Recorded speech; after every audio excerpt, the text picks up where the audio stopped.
meeshaan waa meel noloshayda xasuus ku leh. waa maalin khamiis ah, sida caadadii ahna meeshaan mar walboon jaamacadda u socdo ayaan imaadaa.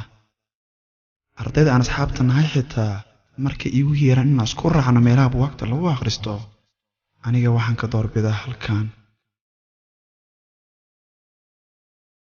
maxaa yeelay meeshaan waa meel noloshayda xasuus weyn ku leh.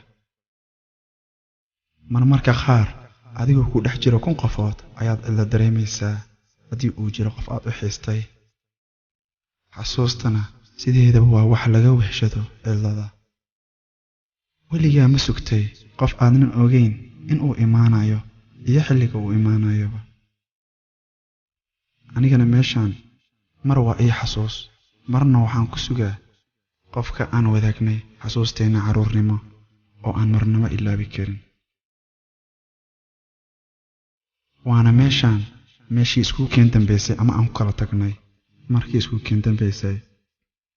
talow ma laga yaabaa in ay inta ku soo raadiso ay kuu timaado? waa su'aasha mar walba aan isweydiiyo, laakiin qalbigaygu wuxa uu yidhaahdaa haa, sug way imaanaysaa. maanta waxaad timid gabar, dareenkayga si kale ayuu noqday. markay agtayda maraysay kama jeedin karo indhaha ilaa ay isoo fiiriso ayada. haddana isha ayaan ku xadaa markaan dareemo in ay sii jeesatay. waxaan u hingadaa in aan u istaago, la hadlo, haddana waan cabsadaayo hakadaa. balse ugu dambayn markii aan u istaagay inaan u tago, waxaa iga daadatay buugaagtii. anoo u foorarsan hagaajintoodana waxaanba arkaa in ay gabadhii sii dhaqaaqday. kama daba ordi karo, saama jiraan wax aan hubo, balse dareenkayga waxa uu ii sheegayo in ay ayadii tahay. buugaagtaydii ayaan isku hagaagsaday, waxaana ku laabtay kursigayga anigoo dib u furtay buuggeenii xasuus ee yaraannimo.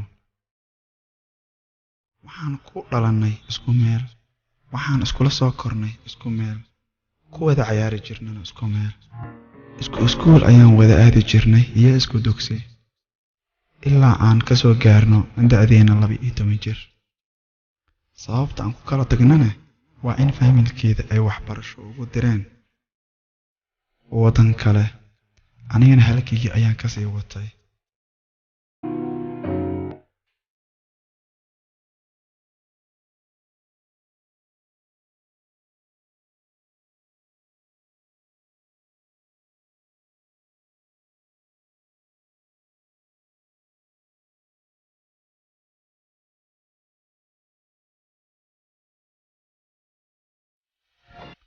anagoo wada cayaarayno marka ay iga xanaaqdo waan sasabi jiray.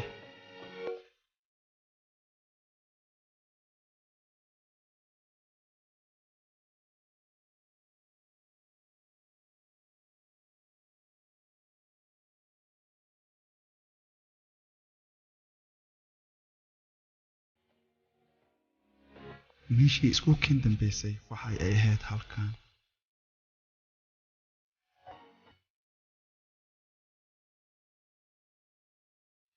markay iga tagtay waxay ii reebtay xasuus yar. ma ahan wax qiimo weyn, laakiin ani ahaan wax walba ayay iiga qaalisan tahay. waa xilligii aan aadi lahaa waxbarashadayda, welina ma aadin. waxaan sugayaa in ay soo laabato, mana ogi. waxaan isweydiiyaa talow ma ayadiiya? qalbigaygana waxa uu iigu jawaabaa haa, sug haddii ayadii tahay way soo laabanaysaa. aniga waxba uma arko inta saacad ee aan sugayo, laakiin waxaan kaliyoon dararsanahay inaan mar kale arko. anigoo u sii jeeda dhanka kale ayaa hal mar dhegtayda ku dhacday cod aad u macaan. markaan fiirshayna waaba gabadhii oo iga codsanaysa inay kursiga gees uga soo fadhiisato. Waan fiirshaa, haddana lama hadli karo. Marka ay soo fiirsana, waan cabsadaa. Waxaan arkaa in ay dhinacyada fiirinayso, sida in ay aniga i raadinayso.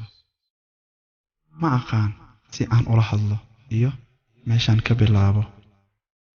Waxaa igu soo dhacay in aan tuso xasuustii iiga tagtay.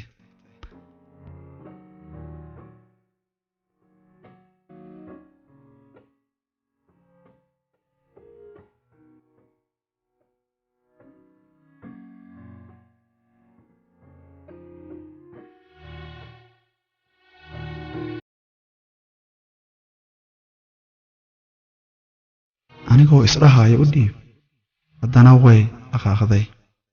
Laakiin markaan kama harin. Marka aan ugu dhowaa in aan soo jeedsho, ayaan dareemayaa cabsidii ugu weyn, waayo weligay waxaan ahaa wiil xishood badan. Waan soo jeedshay. Waxaan u dhiibay silsiladii.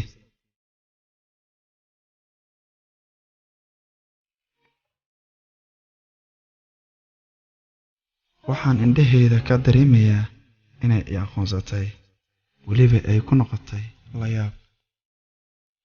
Weli xitaa ma aaminsana inaan habsiinayo. Xataa weli lama ahan. Ma aaminsan tahay waxyaabaha isugu aada